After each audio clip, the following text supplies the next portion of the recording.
Corporal James Patterson pressed the telegraph key with trembling fingers as seawater rushed into the communications room of the USS Indianapolis, the heavy cruiser that had just been torpedoed by a Japanese submarine in the Philippine Sea.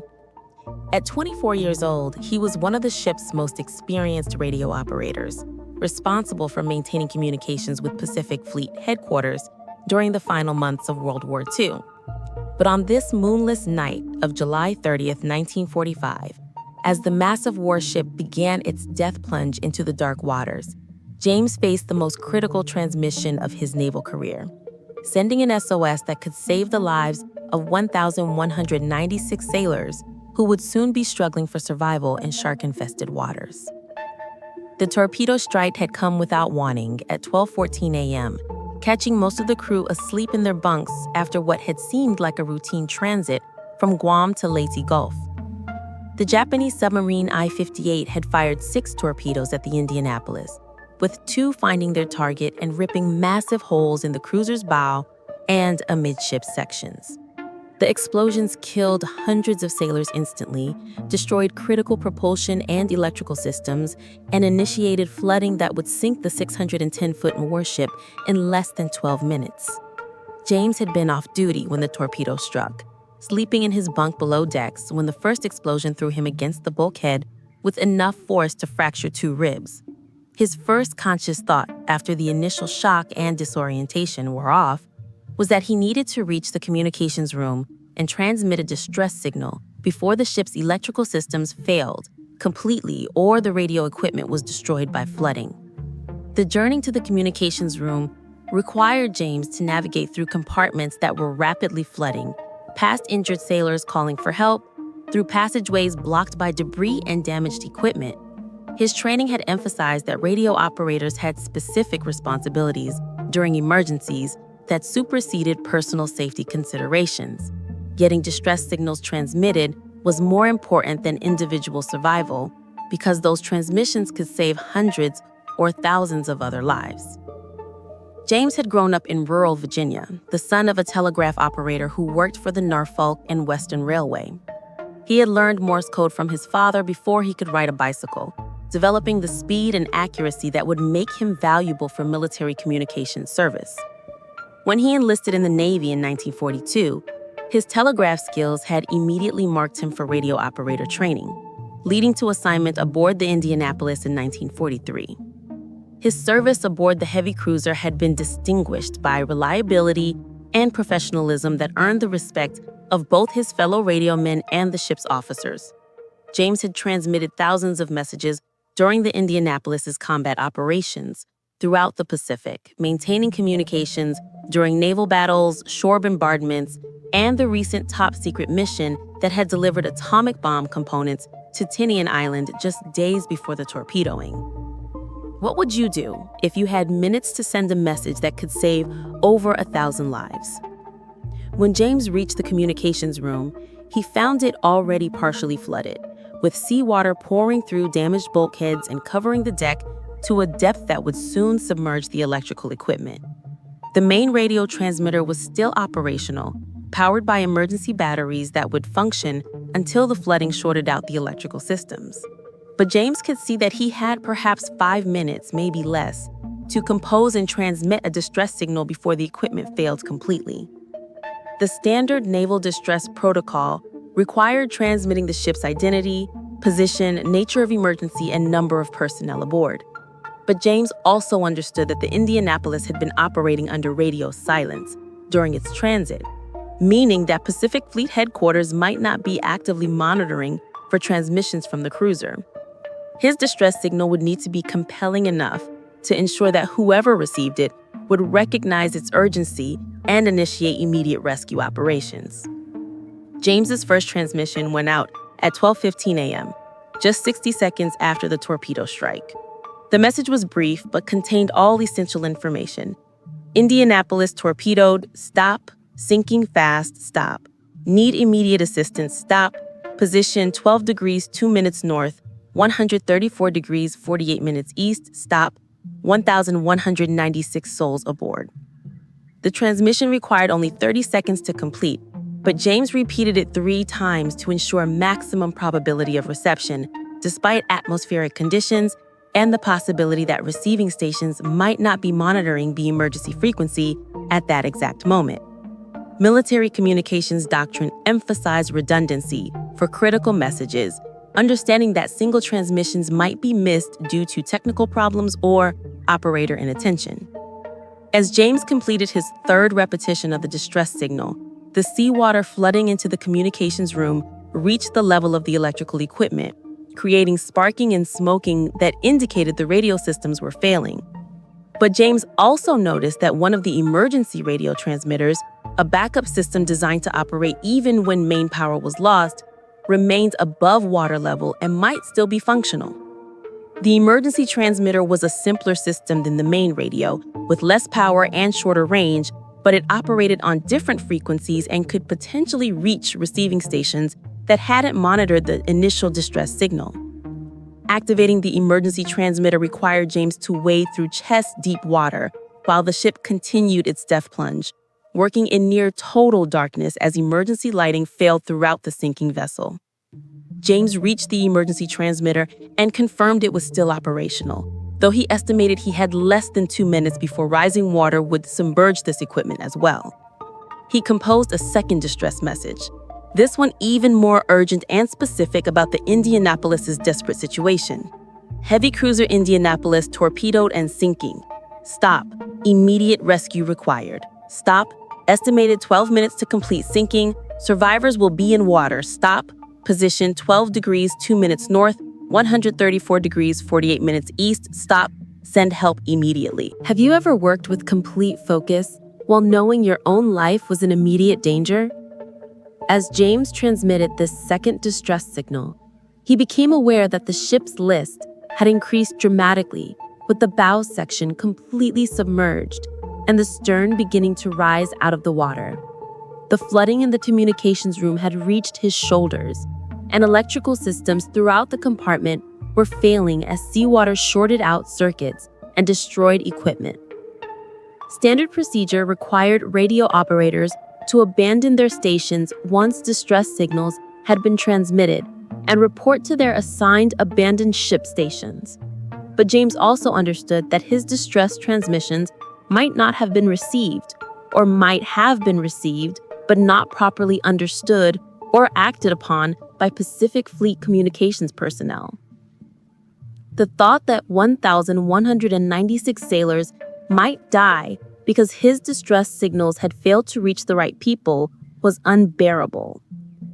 James made the decision to remain at his station and continued transmitting distress signals for as long as the emergency radio remained functional, understanding that each additional transmission increased the probability that someone would receive the message and initiate rescue operations. This decision effectively meant accepting his own death, as remaining in the flooding communications room would prevent him from reaching the weather deck before the ship completed its final plunge. The choice James made reflected both his training and his understanding of the radio operator's fundamental responsibility, ensuring that critical messages reached their destinations regardless of personal consequences. He had been taught that communications personnel served a function that transcended individual survival, maintaining the information flow that allowed military forces to coordinate operations and respond to emergencies. James' third distress transmission went out at 12:17 a.m., with water now at his neck level, and the emergency transmitter showing signs of imminent electrical failure. The message was even more desperate than previous transmissions. This is Indianapolis. Final transmission, stop. Ship sinking now, stop. Over 1,000 men will be in water, stop. Shark-infested area, stop. Immediate rescue essential, stop. Position 12 degrees, 2 minutes north, 134 degrees, 48 minutes east, stop. God help us. This final transmission consumed the last of James's available time and the emergency transmitter's remaining operational capability. as he released the telegraph key after completing the message. The rising seawater reached the electrical components, and the transmitter failed with a shower of sparks and a final burst of smoke. Share your thoughts in the comments below about sacrificing yourself to save others you'll never meet. James attempted to reach the weather deck after completing his final transmission, but the ship's rapid sinking had progressed too far. The passageways leading upward were completely flooded, while the severe list made climbing nearly impossible. He found himself trapped in a compartment that was rapidly filling with water, with no escape route available, and the ship approaching its final moments before the complete sinking. In those final minutes, as the Indianapolis made its death plunge, James experienced a strange combination of terror and peace. He was terrified of drowning, of the physical agony of his last moments, of dying so young with so much life unlived. But he also felt profound satisfaction from knowing that he had performed his duty completely, that his distress transmissions had given his shipmates the best possible chance for rescue, and that his death had meaning beyond simple random misfortune. The Indianapolis sank at 12:18 a.m. on July 30th, 1945, taking approximately 300 sailors down with it, including Corporal James Patterson, who had remained at his radio station transmitting distress signals until the very last moment. The remaining 896 survivors found themselves struggling in the dark waters of the Philippine Sea, beginning a 4-day ordeal that would become one of the most horrific survival situations in naval history. The distress signals that James had transmitted produced complicated and tragic results. Several naval stations had received his messages, but coordination failures, communication breakdowns, and assumptions that the signals were either exercises or errors prevented immediate rescue operations from being initiated. For 4 days, Indianapolis survivors floated in the open ocean, suffering from exposure, dehydration, and shark attacks that killed hundreds of men who had survived the initial torpedoing. The rescue that finally came on August 2nd was initiated not by James's distress signals, but by a Navy patrol aircraft that accidentally spotted survivors while conducting routine anti-submarine patrols. By the time rescue operations were completed, only 316 men had survived from the original crew of 1,196, the worst loss of life from a single ship sinking in U.S. Navy history. The Navy's investigation into the Indianapolis disaster revealed that James's distress transmissions had indeed been received by multiple stations, but had not been properly processed or acted upon due to systemic failures in communications protocols and command responsibility. The tragedy led to major reforms in Navy emergency communications procedures, designed to prevent similar coordination failures in future maritime disasters. But the investigation also revealed that without James's distress transmissions, even the delayed rescue that occurred on August 2nd might not have happened at all. His messages had established a record of the Indianapolis's last known position, providing a search area that significantly improved the chances of locating survivors even days after the sinking. Naval analysts concluded that James's final transmissions, despite the communication failures that delayed rescue, had contributed to saving the lives of the 316 survivors who were eventually recovered. Let us know in the comments what you think about someone who gave everything for a mission that seemed to fail. The recognition of James Patterson's sacrifice came gradually, as the full story of the Indianapolis disaster became known to the American public. His family received notification that he had died in the line of duty, but the specific circumstances of his death remained classified for months as the Navy conducted its investigation and attempted to understand how such a catastrophic communication failure had occurred. The full story of James's final transmissions only emerged during the court-martial of Captain Charles McVeigh, the Indianapolis's commanding officer who was controversially blamed for the disaster despite the many systemic failures that had contributed to the tragedy. Testimony revealed that James had remained at his station well past the point where he could have saved himself, continuing to transmit distress signals even as the ship was completing its final plunge.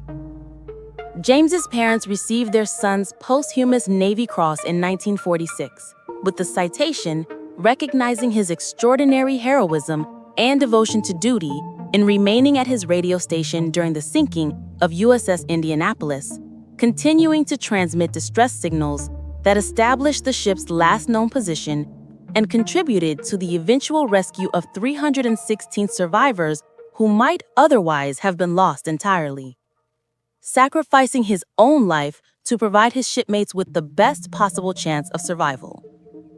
The survivors of the Indianapolis disaster, particularly those who understood that James had died while trying to save them, never forgot the radio operator who had given his last minutes to transmitting the messages that might bring rescue.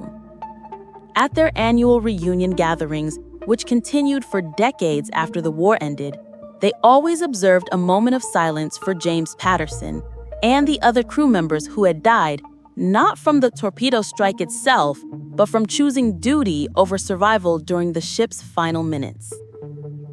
The telegraph key that James used for his final transmissions was never recovered, lost with the Indianapolis in 18,000 feet of water, where the ship's wreckage would remain undiscovered until 2017.